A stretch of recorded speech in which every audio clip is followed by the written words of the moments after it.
this emphasis on the will of the people, it's really selective, because in 2011 in the UK, part of a coalition government, this thing which, apparently never happens in the UK, it did happen. The Conservatives and the Liberal Democrats formed a coalition government. Part of that agreement was that the Conservatives would hold a referendum on an alternative voting system, a change to the voting system which would not make it first past the post, right? It would be proportional.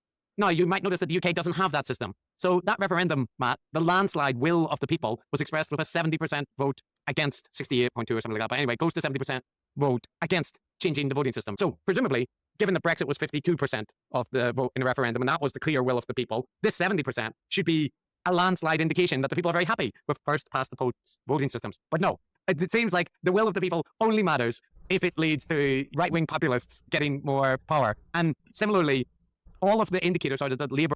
So I've been Googling how to dance. So if you're wondering, what the hell I'm doing in the background here, I'm trying to learn how to disco dance, because we're having a lot of disco dancing at Shaw's these days. Are going to sweep the power in the next election. And this is a problem for that narrative, right? Because why are people going to elect a liberal government if what they really want is a much harder right-wing government? So here's why that square is circled. You ask voters, who do you want to be Prime Minister?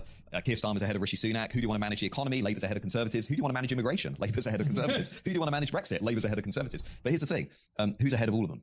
None of them. None of the above. I mean, the level of disillusionment out there is palpable.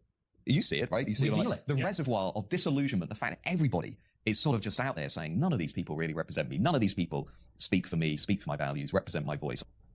Except for Nigel Farage, of course, but yeah. But people are unaccountably not voting for people like that. Yeah, no, it's an interesting squaring of the circle, isn't it? Like, these people have always existed, right? Like, there's always fringe parties. There's always discontent with the centre parties. Everyone hates politicians. Yeah. And we did have a populist movement, right? They're talking about real dynamics. Yeah, and we have them in Australia too.